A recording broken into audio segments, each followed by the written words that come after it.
thinking about how some people seem to have all the success, even though they don't have any more talent or smartness than you. Wondering how you can gain an advantage? Pause, think about it with intentional thought, and consider where we go from here. Join our sponsors and DomDev and Page Investment and our friends of Something to Think About as we stay tuned and listen to Wellington O. Hepburn, people with big names in the middle, as we talk about cultivating an agile mind for optimal results. Share this. Let everybody know that you're online, and we're going to drop some real good nuggets to help us all in increasing our branding and our success rate in society. We'll be right back. Something to Think About with Dale Happy Knowles.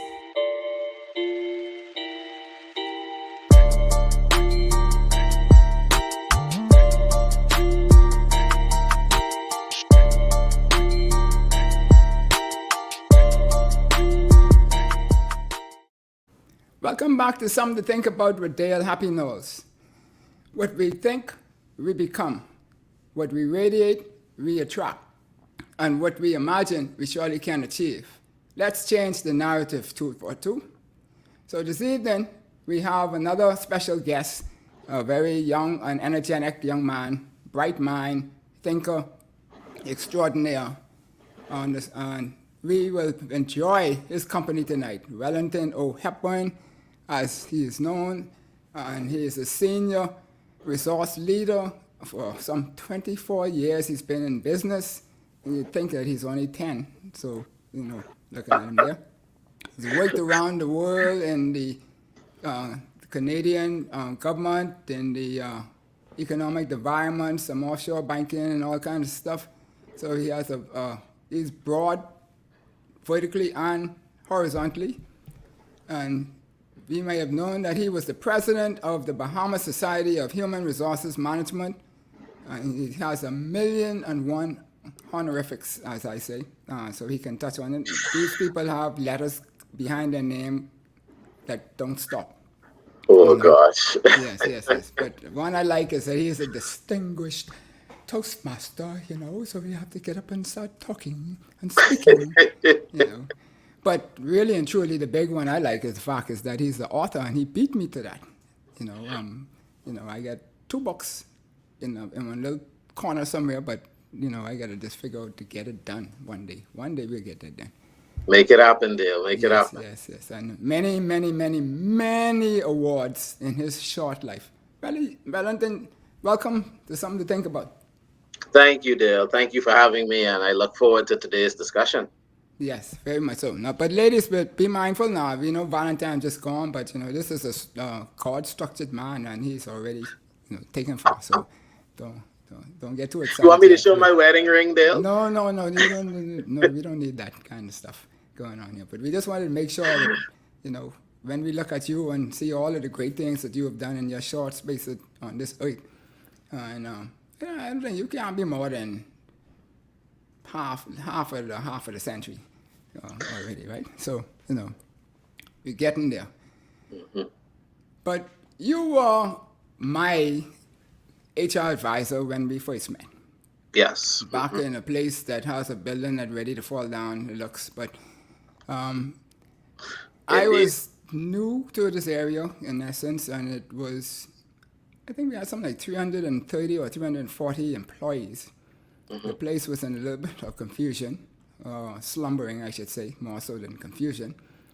And you were assigned to me in order to help me in formulating or structurally formulating my restructuring, my redesign, everything so that we could become high performance. Yes. And we did that, and within 2 years, it was a high performance organization. And I want to publicly thank you for your support and being able to do all of that, your professionalism, your encouragement, and your faith, because you had to have faith that we was going to be able to get that project done along the way. Very much so. Yes. Thank you, Dale. You're quite welcome. Now, many believe that human resources is only workers working in the area where we deal with paychecks for people. We hire, we fire, and we get the paycheck and we calculate what their overtime is, and not the overtime, their vacation pay and stuff like that. Mm-hmm. Give us a brief overview as to the real scope of that discipline. Yeah, absolutely. So, good evening, everyone. Thank you again, Dale, for having me on the show. We get it all the time, Dale. Listen, a lot of individuals feel that HR, just like you said, send them to HR, let's fire them, send them to HR, they need to be hired, send them to HR, they need to be disciplined. But HR is so much more than that. So, when we think about HR, I want us to think about the term partner.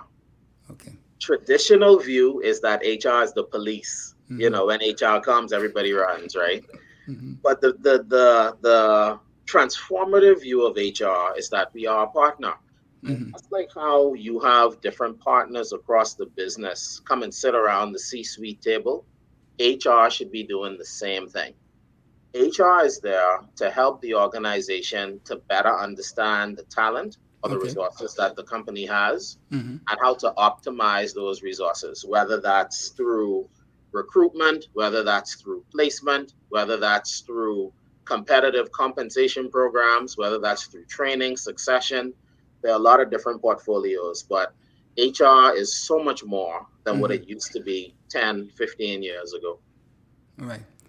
So, does it require special gifts or scholarship aptitude and the rest to be in HR in the field? Or is this something that the wider body of people out there who are seeking a career in something should be able to aspire to? Yeah, that's a good question. My response to that, Dale, would be twofold. Mm-hmm. One, if you're choosing a career, you want to make sure that your career aligns with your interest. Okay. Does Wellington have the ability to be an engineer? Absolutely. Am I Mm-hmm. interested in engineering? Absolutely not. Mm-hmm. So, Mm-hmm. can you do it? Yes, you can. If you Right. learn the principles, if you learn the policies, if you learn what effective HR management, strategic HR management looks like, you Mm-hmm. can. But you want to make sure that if you're embarking on a career, that it aligns with your long-term interests. Right. Mm-hmm. The second thing I want to say is that if you want to be in HR, you must have a heart for people Mm. every day, every day. Yeah, you can meet them. Yeah, listen, I'm telling you, you meet them, or you meet employees at their best, at their Mm-hmm. worst, and everywhere in between. Mm-hmm. So you need to have a heart for people. You need to have high emotional intelligence. You need to have high relational skills, high empathy skills. Mm-hmm. And you need to just be able to know how to deal with individuals, whether Right. that's vertically in terms of managing up, whether Mm-hmm. that's down in terms of managing staff, or whether that's horizontally in terms of Right. managing your peers. So that would be my response. Make sure it aligns with your career interests, but really search yourself and ask yourself, do you have a heart for people? Mm-hmm. Because there are, and I hope nobody flats my tire after this, but um, there are some HR folks where you can see that their heart for people, their desire for people has kind of ran out. So you Mm-hmm. want to make sure that that's something that's fresh and something that you could resonate with every day. Yeah, and so and that's also an area then that has a lot of opportunity in our country now in terms of, is that oversaturated or is it somewhere that there's a lot of vacancies? I shouldn't call them vacancies, but positions that Boy, could be filled. Is that mm, just to get a yeah, take? Ballpark, nothing yeah, scientific. Yeah. yeah. No, that's a good question. So we have a saying in the HR field that HR vacancies are few and far. Mm-hmm. You don't typically see in a normal environment, Okay. and the environment that we're in now is very abnormal. Right. But in a normal environment, you don't see a lot of HR vacancies popping Mm. up like you would for accounting, finance, marketing, Right. procurement, Okay. research. And there's a couple factors behind that. I find that there are individuals in HR that tend to have very long legacy careers. Okay. So you could speak to an HR professional that's been in the profession 35, 40 years. Mm-hmm. And what that does sometimes is that kind of stalls the system a little bit, Mm-hmm. because then it prevents Mm-hmm. other up and comings from being able to kind of enter the system and excel. So I wouldn't say that HR is a field where we see tremendous vacancies and organizational growth. Mm-hmm. I would say it's more stable and consistent Okay. over time. Mm-hmm. Yeah. You tend to see more growth in those operational type areas, like your finance, your accountings, that type of stuff. Now, every company wants to be high performers and they want to have the optimal performers on their team. Yes. And I'm sure everybody themselves want to be the persons in those high performance positions so they can get rewarded the most. Like basically, that's how that works and so forth. So how do you define what is an optimal performer Well, from an HR point of view? Mm-hmm. yeah. So optimal depends on the organization. Mm-hmm. Optimal depends on the maturity of the organization, whether that's the maturity of the company Right. itself or the maturity of the company in comparison to its competitors. Optimal also depends on how the organization defines success. There are various ways of defining success. You can have goals, you could have KPIs, you could have measures. I've seen some organizations internationally that don't even have goals. They just have behaviors that they want employees to display, and they solely assess them on behaviors. So how you define optimal depends on how you want your organization to be viewed. Okay.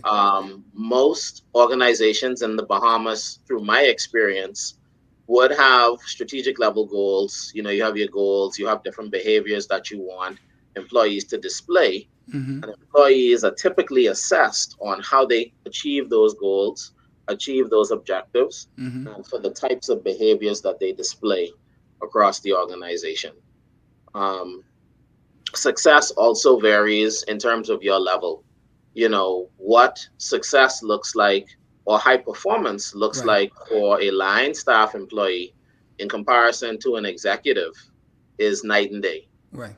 So you also have to factor in levels and scopes of responsibility as another thing to consider.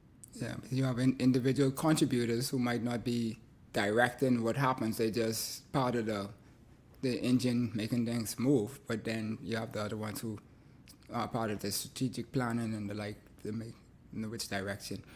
Correct. And so what characteristics will constitute somebody if you were recruiting somebody, and so you said this person has the potential in a particular company to be a high performer for them.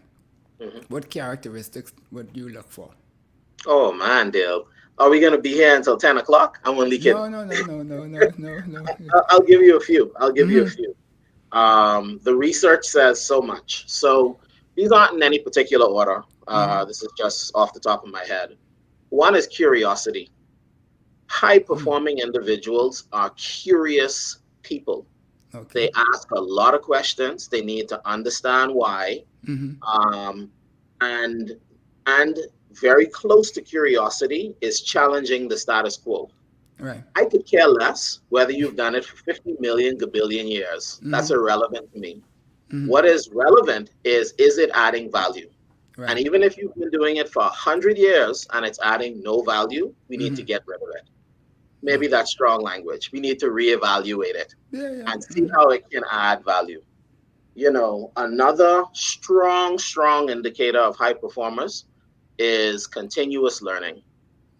Individuals that know how to be agile, that know how to pivot and produce results, are individuals that are voracious learners. I mean, these are individuals that never stop learning. I remember reading a Forbes article that says that the single greatest predictor of long-term success is whether you learn. Because Dale, the point of the matter is that if you are continuously learning, you are quite literally unstoppable. Right. There's a senior executive that I know, I won't call her name, but she says, I may not know something right now, but give me 3 months and I will be an expert. Because she understands that if she can learn and Right. dedicate herself to something, she could completely shift her performance. Another major characteristic of high performing individuals, I feel, in this COVID environment that we live in, is this whole concept of high emotional intelligence. Um, whether we want to acknowledge it or not, as a country, as a global marketplace, we have all been impacted mentally, physically, financially, all of the lees as a result of COVID. And leaders that want to achieve long-term results have to be emotionally intelligent leaders, and they need to know how to identify with people and not just identify on a surface level. You now need to really know how to identify with people to move the needle and to achieve high performance. I think the final one I'll give you in the interest of time is when I think of high performance, I also think of individuals that understand what the strategic priorities are and that can drive impact.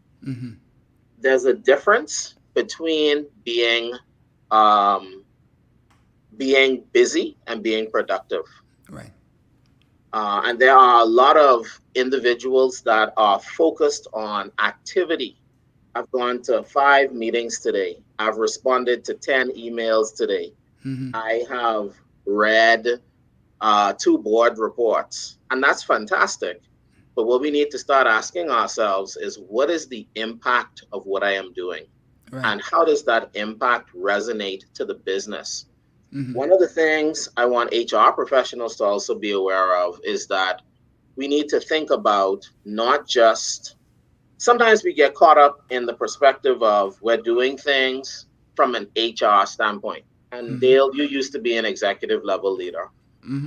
Executive level leaders quite literally don't care about what HR is doing unless HR can show the business how it connects to the strategic priorities and what's important for executive level leaders.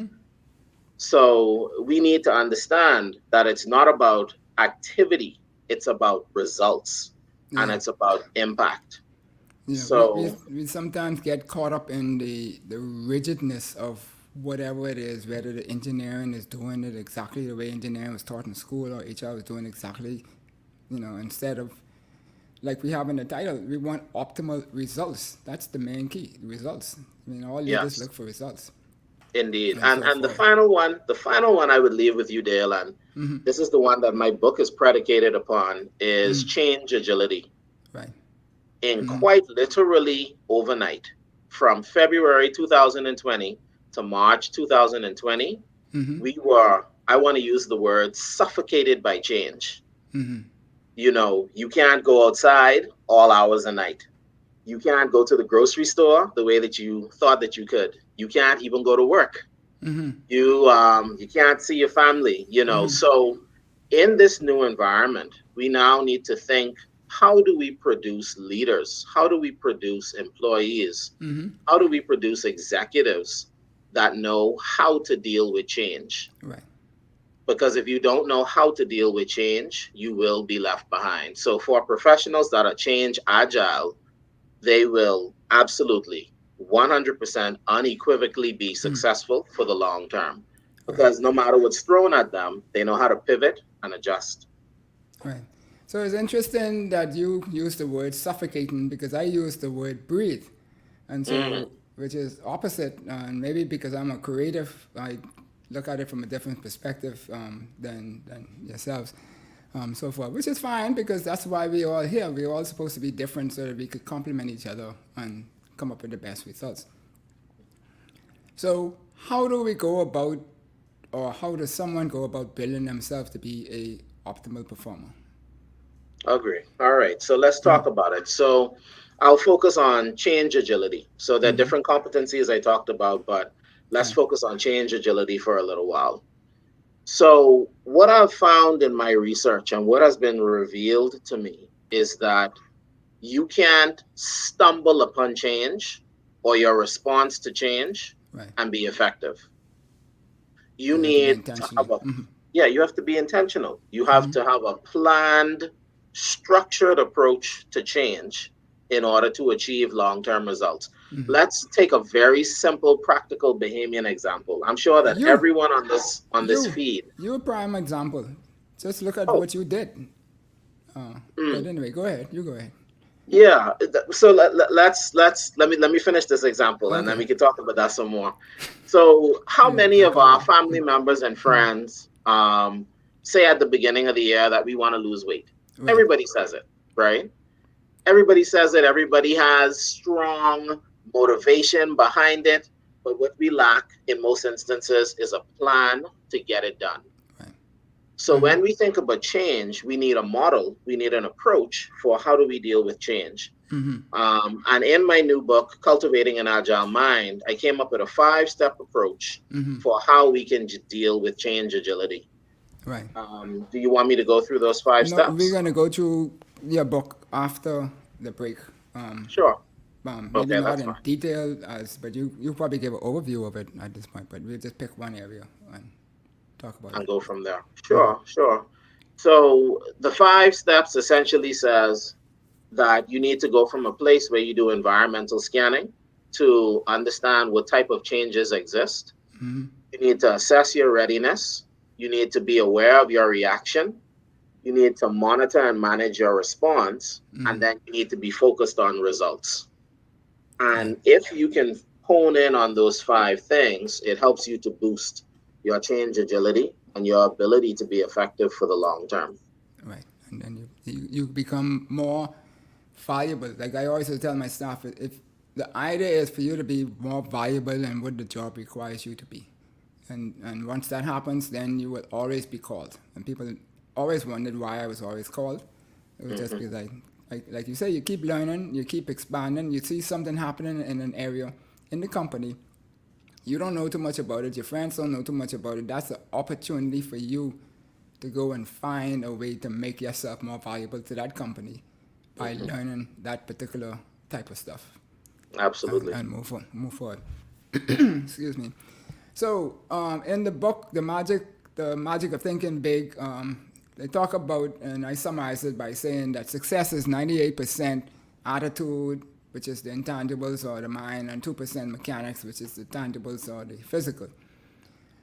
We know that we train the body and we become physically elite in sports and whatever. And then we also go to church a lot, and so we become spiritually elite. But I find we don't, in the Bahamas, focus too much on the mind and making our mind stronger and so forth. And in your topic of cultivating an agile mind, to me that is very powerful. And so why you chose the mind for your book?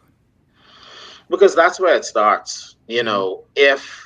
If we can control the way we think, and even the Bible says this, as a man thinks, so he is, if I could paraphrase. Yep. If we can understand the power of controlling your mind, we would achieve so much more in life, whether that's professionally or personally. Because a lot of our roadblocks, a lot of our impediments aren't physical. Yep. They manifest physically, but it starts with the way that we think. There's a profession that I literally declare every day before I get out of bed. And I'm someone who believes in God, so you'll hear a lot of my principles to be faith-based, and this is one of them. But I literally say to God, I said, today I am going to be grateful and I am going to be patient. No matter whatever comes, I know that I will be successful. And even if I am met with challenge, I look for opportunity in the midst of that challenge. So it starts with the way that you think, because the way that you think determines the way that you act and respond. And it determines ultimately your results in life. Dale, you know that I'm not someone who's proud. So Right. please don't take this statement as a proud statement. But for someone who's been 39 years old, going to be 40 this year, boy, that sounds strange. Um, I have to get used to saying that, Dale. Yeah, no, For no, don't worry someone about who's that. That's just a number. Yeah, yeah. for someone who's going to be 40 this year, someone said to me, they said, Hepburn, how did you accomplish some of the stuff that you've accomplished? And it's because of my mindset. Right. I believe that I am built for greatness, and I will always aim for greatness. I don't care who feels otherwise. I don't care what opinions I get. I don't care what the constraints are. My mind is fixed, and from that, my actions flow. Right. And you know, and that what you just said is what I would have seen back then, and why I would have said to the HR executives, don't send me nobody else. Because Wow. I already did my homework and I view and see who were the persons there, and I knew where your mind was, and I figured you would be the creative type, energetic person that we needed to tackle that Goliath, if I could call it Wow. that, because 330 odd people, and putting them in a space where they could perform to their maximum potential, and take away the barriers that they had that was causing them to be frustrated and what have you and stuff like that. That required professional thinking and strategic thinking. And so, like you said, you and you, yeah, so three, I think about three of y'all were new, and then some older person that I don't want any of the older ones because they've been here too long. They might have too many friends and favorites and stuff, that kind of way. And so forth, which will give a challenge for them to be able to look at their friend and tell them, no, you got to move from this to that. That'd be a problem. Yes. Cool. Well, Wellington, we're going to take our break right here, and when we come back, we're going to dive into that special book that you put on there, the R5, that's how you pronounce it, R5? R5. R5 model, yes, and so forth. We'll be right back. Sounds good.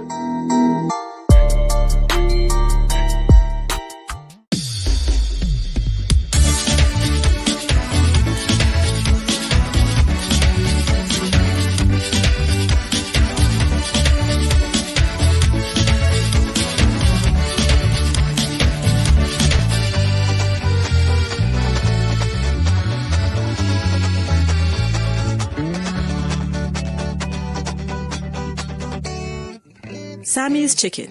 There's nothing like it. Sometimes it's hard to find a company that can get the job done right. At Mission Complete, we do just that. Mission Complete offers a wide variety of services from janitorial to sanitation to pressure washing pool decks and patios. We're also proud to offer COVID-19 decontamination for your home or business. And for those multi-legged critters, we call in our pest control and rodent team. Why call 4 different companies when you can call just one and get the job done? Call us now and let's get this mission started.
Welcome back to Something to Think About with Dale Happy Knowles. We're here with Wellington O. Hepburn. That's you gotta keep that name close to your heart now because big things coming from him. Oh, wow. God sent it, and when God put us on this earth, we gotta accomplish our purposes. Indeed. And so, we're gonna talk now about his book, Cultivating an Agile Mind, R5 model. And you have a person that did the forward to your book. Now, I thought this person at first reading it was a friend of mine who worked for Nortel some years ago. And so I called up a friend of Nortel and asked them, y'all might even know what Nortel is, that been so long ago. But, and they said, no, that person was from Jamaica, and this person you had did your forward is from Trinidad, I think. And one is high powered and one is low powered. But I take my hat off for you because you have Mrs. Bridget Hyacinth, who is no small cheese in her space. And she did your forward, but she highlights in the forward that stands out to me is that thought, the R5 model is thought inspiring, undemanding, and necessary for navigating the ever-shifting social economic dynamics of the world. I thought that was big. And your book covers that. For her to say something of that magnitude about your book, I can't wait to get the book whenever you get the next set of orders come in or shipments come in. So tell us about it. How was that in order to get that sort of feedback from somebody of her ilk? Dale, it was powerful. You know, Dale, I'm a straight shooter.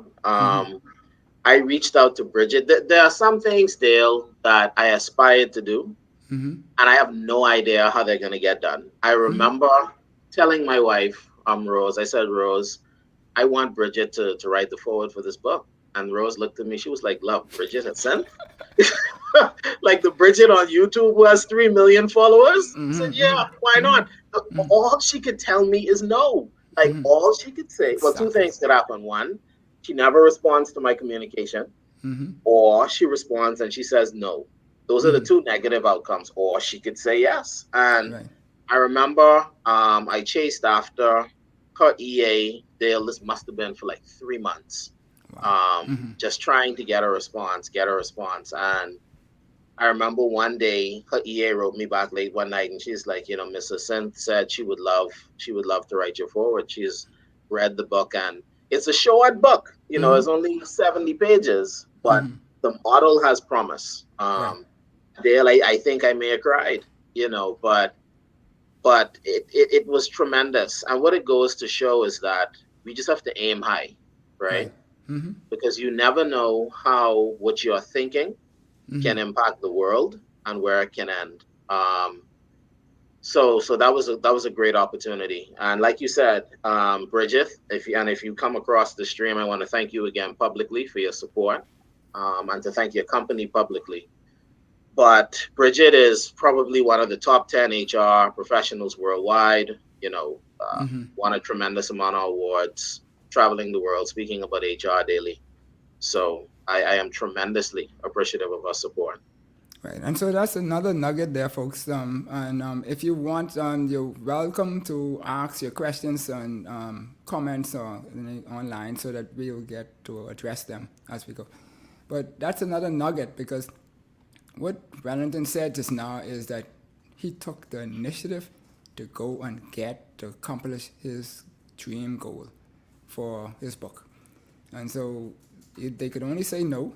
Oh, well, and you know, I always say that. You know, the most that people could tell you is, no, that ain't gonna hit you. Sticks and stone could break my bones, but words could never harm me, they say. Yeah. Somewhat that's true and somewhat it's not, but it's all about your attitude to me as to how you react to things. And so this book to me is about attitude. I'm not sure if that was your intent, but you've tried to put a formulation to a model of the activities that will cause you to become the best you that you could become. That's the way I see it. Absolutely. Is that right? Good. Absolutely. So, what inspired you, though, to write a book at such an early age? Wow. Oh, boy. That's an interesting one. So, that's a very interesting one. Dale, when I went through high school and college, I hated writing. I hated it. I hated it. There was a point in high school where when I had to write essays, I would actually cry. I would cry because I hated it. I was always someone where oratory was easy. I would literally prefer to do an impromptu presentation for an entire day.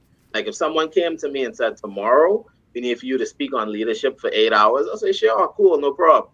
In comparison to writing a 10-page essay. So for me, writing was never something I wanted to do. My wife made a declaration over me. She said, love, I see you writing books. I said, me? Wellington O, Hepburn? You probably mean somebody else because it ain't me.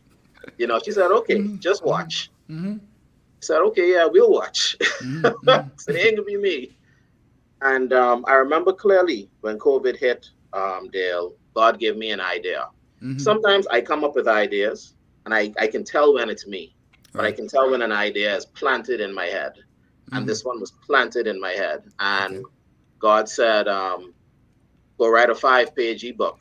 I said, okay, God, 5 pages. All right. I can pull off 5 pages. You know, I don't like to write. I could give you 5. And I remember getting to the 5th page and I'm like, God, you set me up. Is this a book? This a book.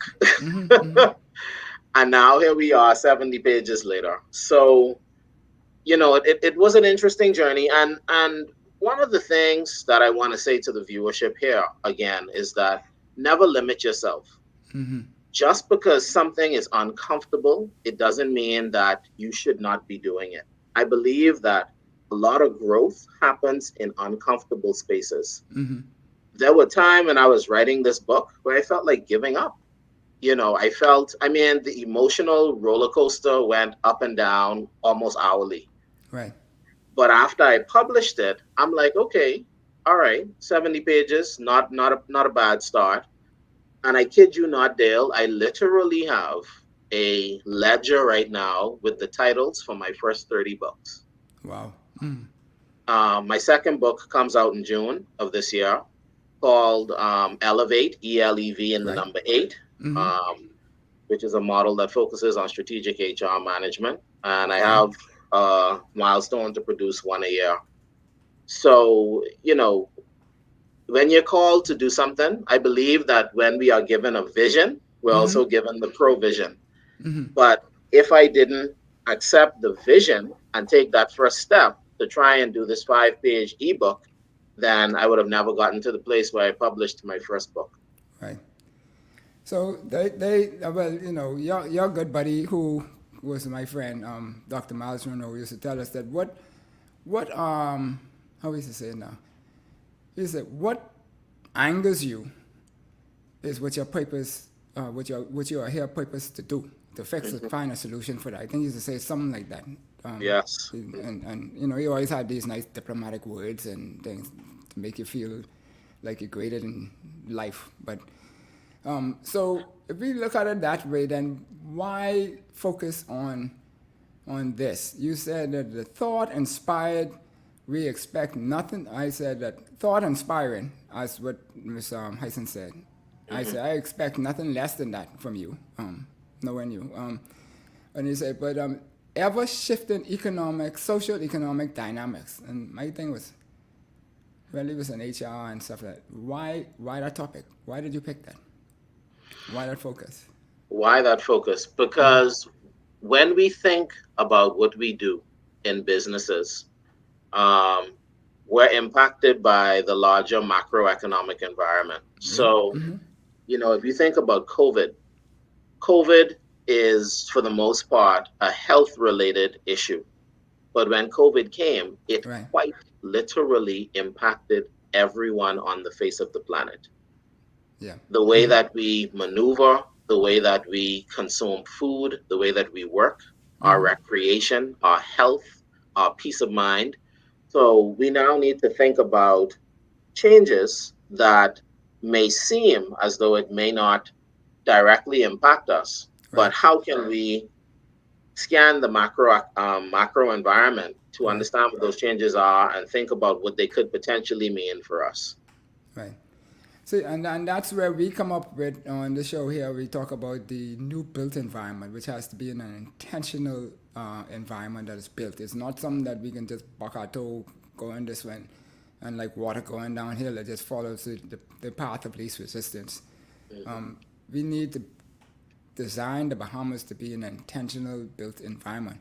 And so when you talked earlier about those things, and I said breathe, and you were saying smother. I was like, okay, breathe, because a lot of the persons your age and below now are breathing because of COVID, in the sense that not the medical issue, but what COVID caused to happen from opening up the digital environments and the like, which is in their domain. They're now becoming a space that's been created for them, or avenue or gate or opening for to be able to do what they do best.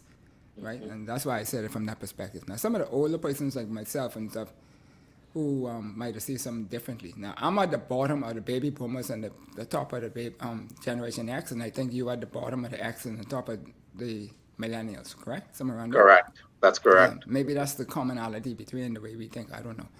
But, so,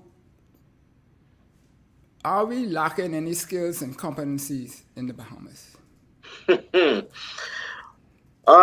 Yes, we are. When we, and this is not my opinion, this is fact, and this is backed by empirical research. So if anyone would like to get some more of that information, I can share that with you, because it's less about my view and more about what the research says. We say that not to bring anybody down, but to show, okay, if this is in areas where, from the professionals yourselves, and like see, so they would know that this is the area that they could focus on improving themselves in. That's absolutely. Why we bring it forward. Yeah, absolutely. But I just wanted your viewership to be aware that if they want more information, I can provide. Sure. But when we think about our country, there are some tremendous skills gaps. We see it in terms of what we call recruitment and sourcing from an HR standpoint. Okay. We see it from a succession development standpoint when we identify successors to take on higher level roles within organizations. We even see it on the training front. When you bring out participants to train and you assume that there's a base level of proficiency or expectation, and in some instances, you're surprised.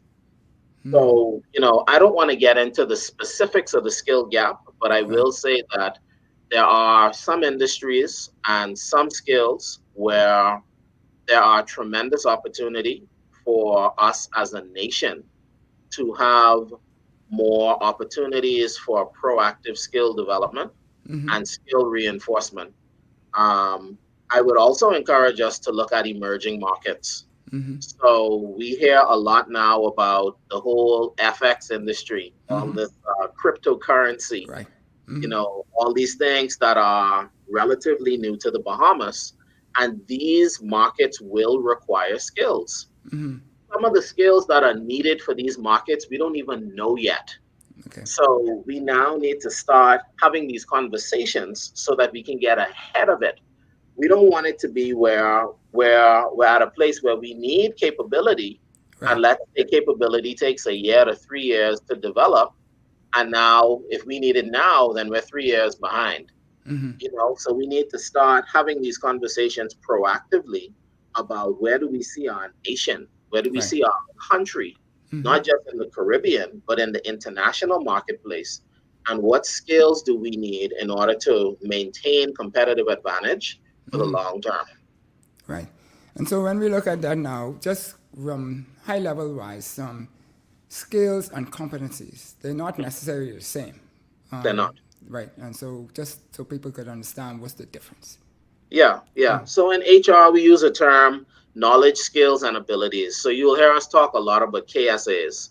I don't want to go too deep into that, so I'll touch it briefly. I'll touch it briefly. Knowledge would be things like information, degrees, certificates, programs, courses. When we think about skills, for the most part, we're talking about personal or behavioral characteristics that are favorable that we want to see displayed in someone, Okay. whether they are an employee, whether they're an applicant applying for a job, whether they're a successor looking to be promoted. Mm-hmm. Competencies get a little bit deeper down that whole skill spectrum. So competencies could be organization-wide behaviors that we want for our staff to display, Mm-hmm. or it could be cost center level behaviors that we want staff to display. For Right. example, if you work in finance, I expect you to be technical. Right. I expect for you to know how to crunch spreadsheets. I expect for you to be comfortable with numerical calculations. If you work in marketing, perhaps I expect for you to be more extroverted. I would expect for you to know how to talk to people, Okay. how potentially even to resolve conflict, etc. When we talk about competencies, there are also individual or job level competencies that are needed within organizations. So, competency framework could go from being organization wide to cost center wide to position specific. And depending on which lens we're looking at, different behaviors could be required. Okay. Excuse me. Yeah. So on the flip side of that, then I always feel that we are a kinetic set of people, and so I have to ask them the question: is what do you find to be our strengths in terms of in our skill sets and competencies?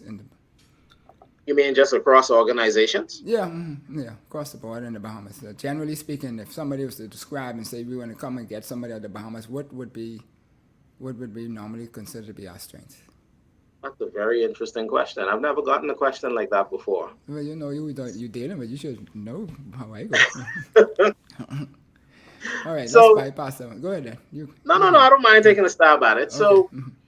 when I think about us as a nation, I would say skill wise, but it also depends on the level. So it's a lot of dynamics behind that one, Dale. But if I Yeah, were to let's leave that one then. So let's Okay. go on to the specific of you talk about the 5 stages of your model. I like the first one because I think in the first one is where we struggle the most. I think once we get rolling, if we could get past the first stage, then the others will move more fluently. Not necessarily as fast or whatever, but still fluently. And that first stage speaks of the reality and reach. And you said in our discussions of summarizing that change is all around us and has an impact on how we exist. We must, M-U-S-T, acknowledge change and adapt to succeed. So I give you 2 bam-bams on that, right? Because to me, that's the crux of everything that happens for us. That we don't like to acknowledge things, that we don't feel comfortable in wanting to change, and then so we just become stagnated at that point. Yes. So let's dive into that a little bit before we finish off here. For sure.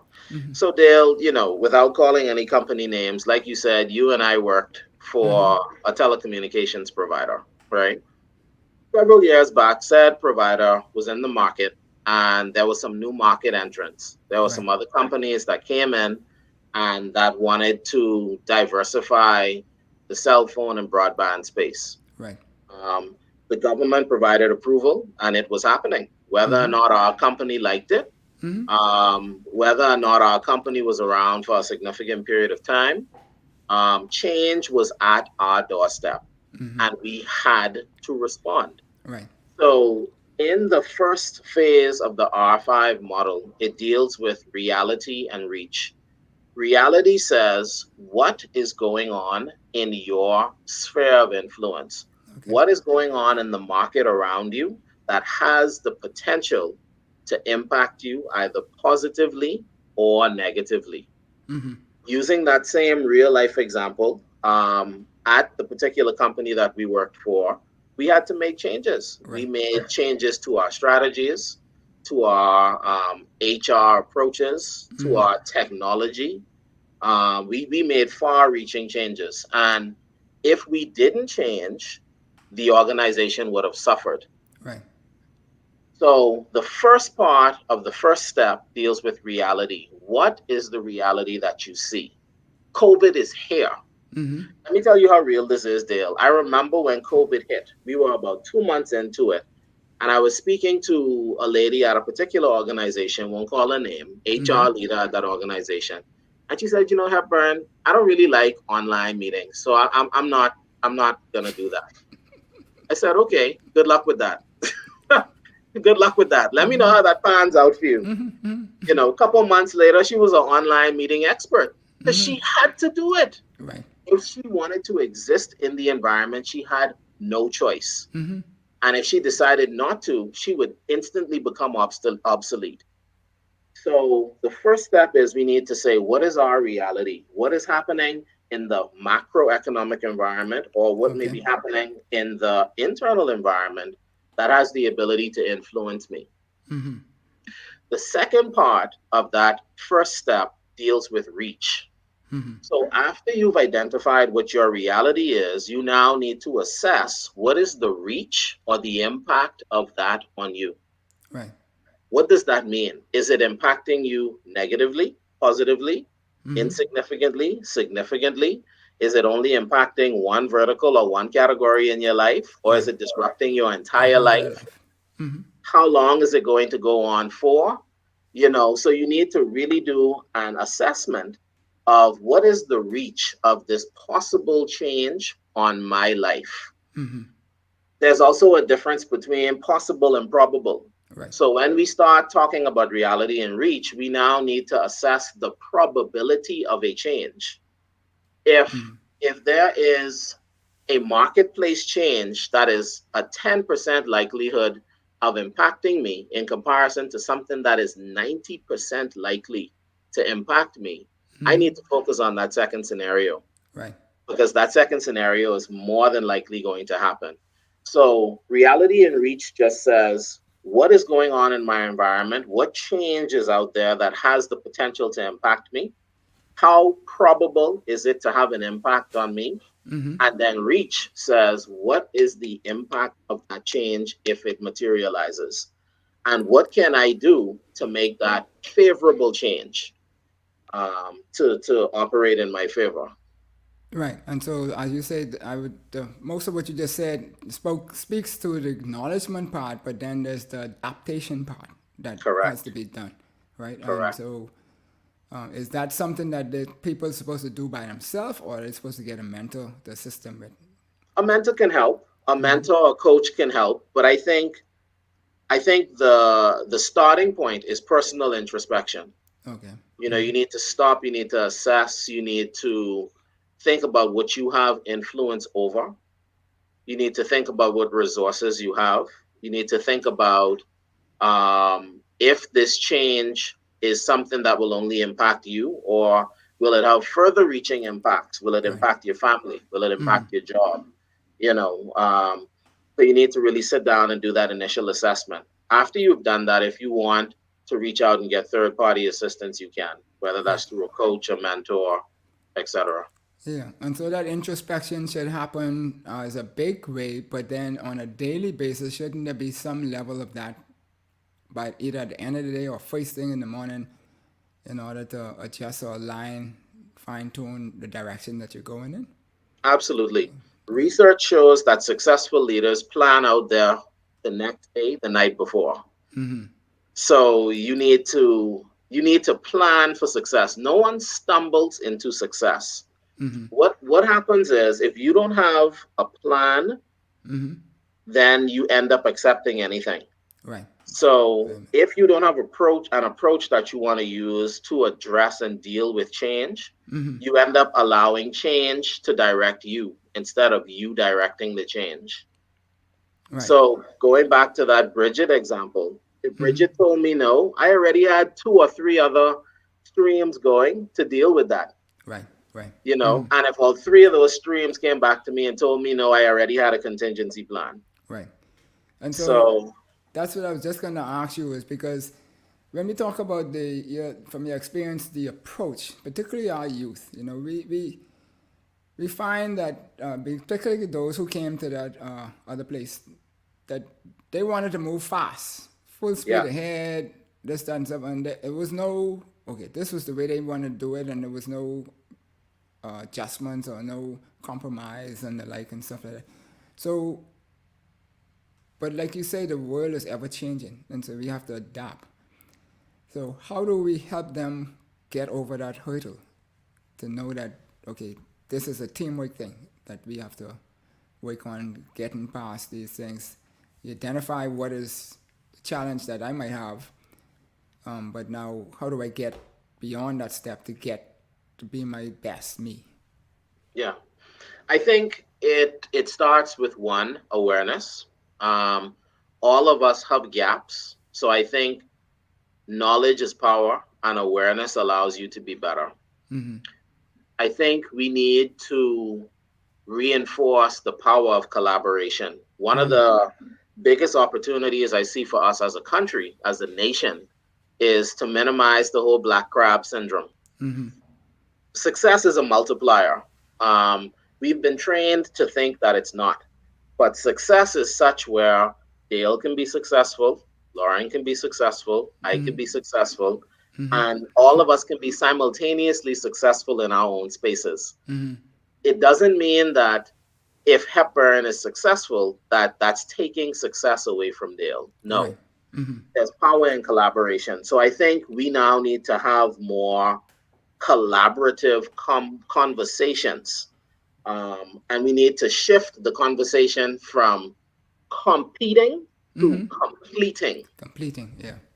So right now there's a competing mindset in a lot of what we do as a nation, but we need to think about how do we complete each other? How do I line up with Dale, and where my weaknesses are, his strengths can supplement me, and vice versa. Right.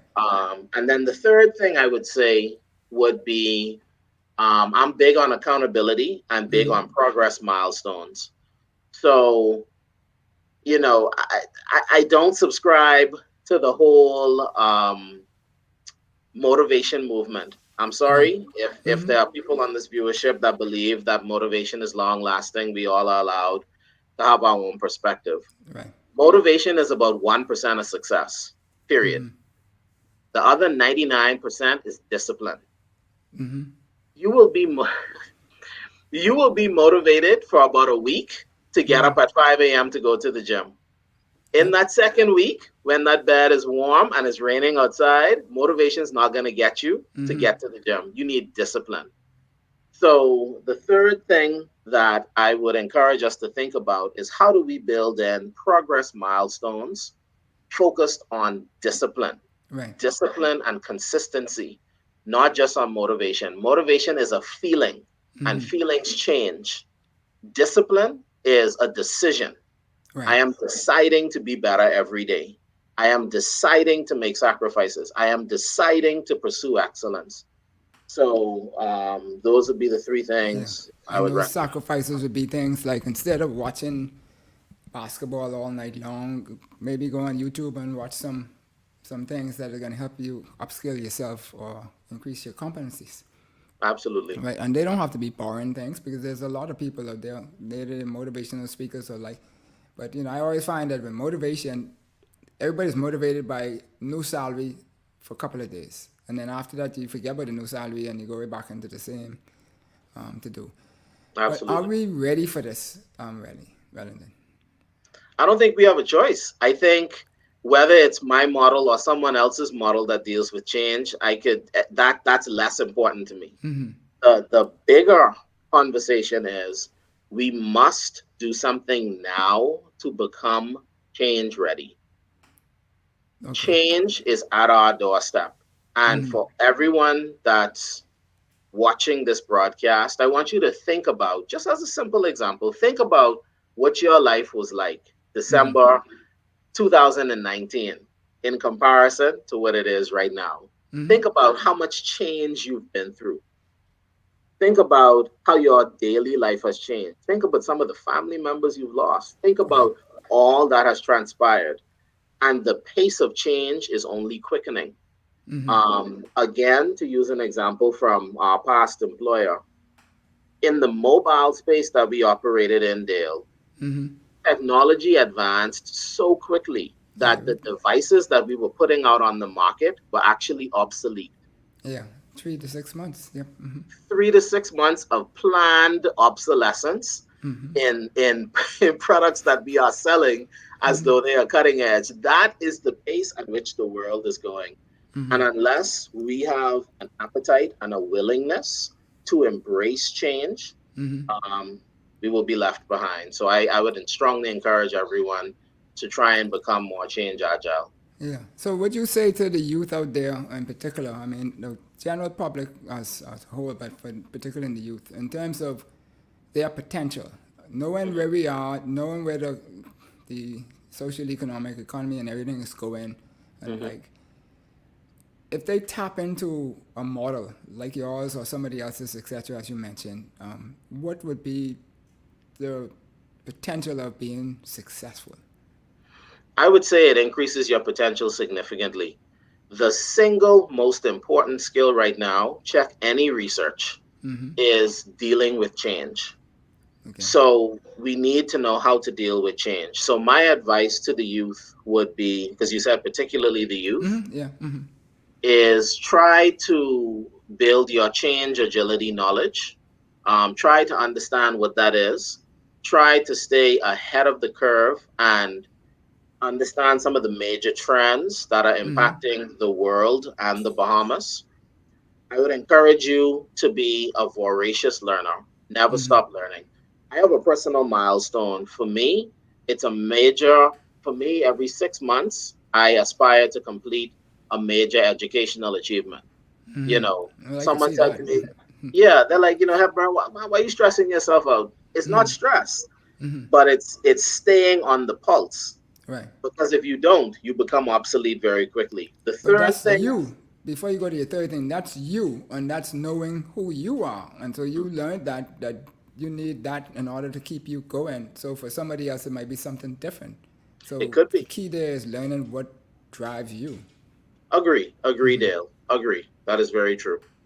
And my third piece of advice would be find a way to become disciplined at um, one, knowing how to deal with change agility, but knowing how to strive for high performance and for excellence.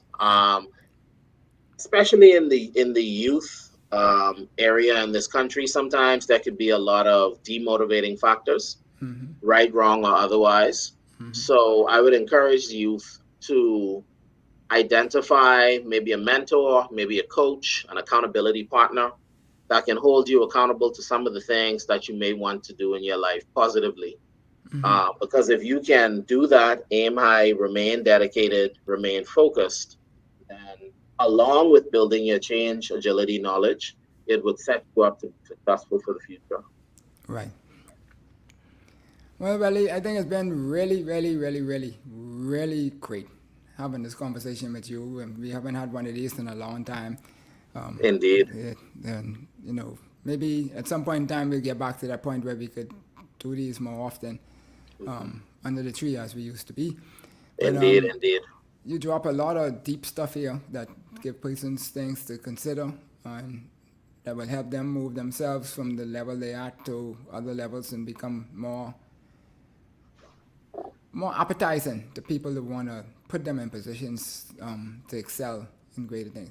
So tell us though, I can't wait for my copy to reach, but can other persons now ask order books from you, or is that you have to wait till the books come, or No, absolutely. I'm accepting pre-orders. I do have an order coming in shortly, but if anyone's interested, they can reach out to me directly on my cell, 376-1817. And if it's international, it's 242-376-1817. Or they can just, and that also is my WhatsApp number, or they can email me at wellingtonhepburn@gmail.com. Awesome. And I'll make sure they get a copy. Yeah, well, I know mine already wrap up and everything for me. Listen, sign and that sealed, on the side, Dale. on the side. You know, yeah, Signed and sealed. yeah. So we want to thank you kindly for joining, and I don't know if there's anything else that you want to say to the general public before we head out, that you give them words of encouragement or anything. Absolutely.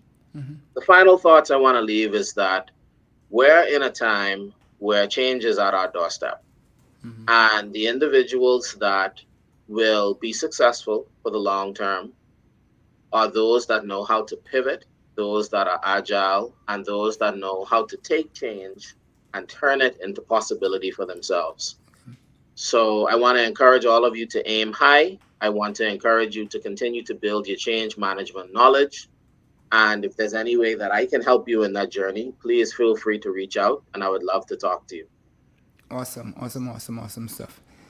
Well, like I said, we thank you kindly for being here and dropping these nuggets so people will know that, it's not only the old people like me who don't have no hair on your head who got these ideas. The young people are being successful and achieving great things. And if you go on the Facebook or YouTube page, guys, and read his bio, and I think that's the abbreviated version of the bio, because when you get these other 37 books that come in, then you're gonna need 3 pages for a bio soon, and stuff. And so my mom here is saying that this conversation has been, why is this thing showing up on the screen blocking my view? Has been very real and I think intentional. Thank you, Mr. Hepburn. Yes. Wow. Thank you, Mrs. Knowles. I appreciate that. You're welcome. Madam Producer, everybody out there in social media, thank you kindly for joining us and sticking with us and listening and learning. We hope that you found value in this, and if you want to watch it, it's always online, so you can watch it multiple times that you want to. Share it with all your friends that you know might need access to this information to help them prepare themselves to be better suited to moving forward in the new built environment as we move. And we look forward to it. Share. Like it if you like the show. And if you want to be a part of a team, then drop us a note and we'll figure out how we could team up with each other to do some things. By all means, be safe. Isolate or vaccinate. And so forth. So Hepburn, as you say, Hepburn. Thank you kindly, and we'll enjoy. And you have a blessed evening. Thank you, Dale.